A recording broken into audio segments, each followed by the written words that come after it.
Hello everyone, I'm Brazen Eagle and thank you for joining me here. So today from CBS News, life expectancy for American men drops for a third year. Life expectancy for American men dropped for a third consecutive year, with the National Center for Health Statistics citing an increase in so-called deaths of despair, such as the rise in drug overdose deaths. The average lifespan of men in the U.S. dipped to 76.1 years in 2017, with the latest data available, amounting to a 4-month decline in life expectancy since 2014. These findings shed additional light on economic research into the sharp increase in recent years in deaths from overdoses and suicides among white men with less education. Princeton economists and Case and Nobel laureate Angus Deaton first highlighted the issue in 2015 with their research on how white, less educated Americans had veered off track. In 1999, the mortality rate for this demographic was about 30% lower than those of African Americans. But by 2015, their mortality rate had eclipsed that of blacks by 30%, the economists found. The reason? A spike in death rates due to alcohol and drug poisoning, suicide, and alcoholic liver disease and cirrhosis. The new data from the National Center for Health Statistics underline the scale of the problem. Drug overdose deaths for males over age 15 has almost doubled over the last decade, the agency found, rising to 29.1 deaths per 100,000 men in 2017, from 14.9 deaths per 100,000 in 2007. Wow. The recent increases were especially pronounced among men aged 25 to 34 and 35 to 44, the NCHS report noted. From 2013 to 2017, the drug overdose death rate increased by an average of 18.5% per year among men aged 25 to 34, and an average of 18.8% per year among men aged 35 to 44. But America is an outlier. Unlike other industrialized countries, the U.S. is seeing a plateau or decline in life expectancy, making it an outlier since higher health expenditures are typically tied with longer lives. One theory attributes that to different health outcomes for rich and poor households, an issue that has been exacerbated by rising income inequality in the United States. It sounds like now they're trying to push a narrative. Wealthier Americans are more likely to live into their 70s and 80s than people in the middle class and the poor, according to a September report from the U.S. Government Accountability Office. In other words, being poor can be hazardous to your health, and that can lead to significantly different life expectancies, according to a recent Harvard analysis of 15 years' worth of IRS data. Men who are among the richest 1%, so we're talking about the extreme wealthy, which you're probably not of, and me too, of Americans live almost 15 years longer than those who are in the poorest 1%, which doesn't include me, which probably also doesn't include you either. The Harvard analysis found the gap was about 10 years for the richest versus poorest women, because let's focus on the extremes, right? Who cares about the people in the middle? Poor Americans are more likely to skip or delay healthcare treatment because of costs, the NCHS study said. It's an issue that impacts about 1 in 6 Americans who live at or below the poverty line, the study found. Young women are also experiencing a sharp uptick in drug overdoses, although the rate remains lower than that seen among men, the NCHS noted.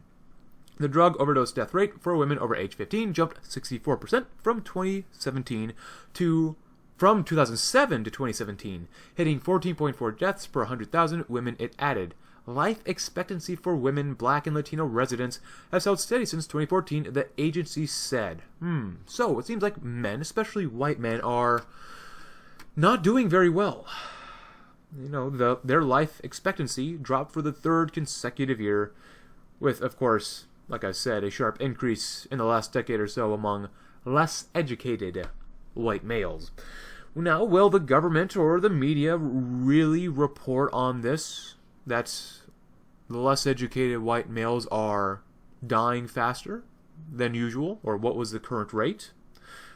Probably not. It doesn't fit the narrative. The government, media, and, most individuals they really don't care about men as a group. If anything, people who push a socialist or communist agenda would actually applaud this because they hate men, and especially those who have white skin. They see men, especially those white males, as tyrants and believe that they should be torn down in the name of supposed equality. But, of course, no one's really going to report on this, at least from the media or government. While it's not extremely surprising, the U.S., of course, is an outlier when it comes to life expectancy when compared to other industrialized nations. I'm sure they're trying to refer to like Germany, Canada, Japan, and places like that. Now, of course, this article, like I said, tried to push the narrative of comparing the extreme wealthy and the extreme poor. Like you understood from what I said when reading the article, I don't like that approach. That doesn't tell us a whole lot. I mean, sure, yeah, of course, the wealthy are going to live longer than the poor. I mean, anyone can realize that. But I ask you, what about the common man in the United States? So we're someone who might be in the middle. Maybe a little bit above the middle, maybe a little bit below the middle. Now, how is that person doing? What is the median or mode age of life expectancy if we're going to be talking about life expectancy in this article? Averages, of course, can be skewed greatly because of the outliers, because of the extreme wealthy and the extreme poor. So I found a website. Apparently, it's Oblivious Investor, and I believe that this was written in 2014, 2015, because it references the Social Security Administration's 2014 period life table. But from the 2014 at least, like the CBS article mentioned, the life expectancy, the mean life expectancy for a male in the US, of course, was 76 years. But the median age, also known as where half the population will die before reaching a certain age, and half the population will die after reaching that age, is just past 80 years of life. So half of the male population will die before 80, and the other half will live past 80. Maybe 80 and a half, 81, even 99 years old. Now, the mode life expectancy, at least according to the 2014 SSA chart, also known as the most common age of death, so the most common age of death for males, at least in 2014, was 86 years, actually, of age. That's not bad, 86 years of age. And this is why you can't trust averages. People die like before they're even, teenagers. People die when they're past 100 years old.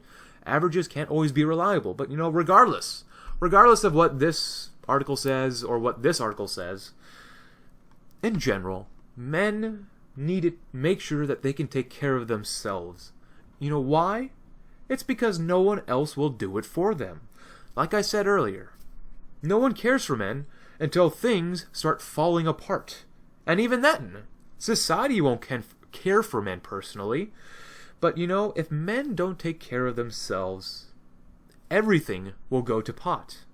And I know, being a male, especially a white male in the coming decades, it's going to be more and more difficult because of a mixture of social efforts, economic efforts, government efforts, to make things worse and worse for men. Like I said, especially for white males.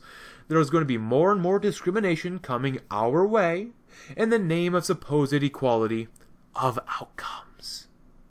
Of course, until people get organized and cut out the communist cancer. But until then, men, take care of yourselves. Thank you very much for watching. I'm Brazen Eagle, and I hope you have a great, great day.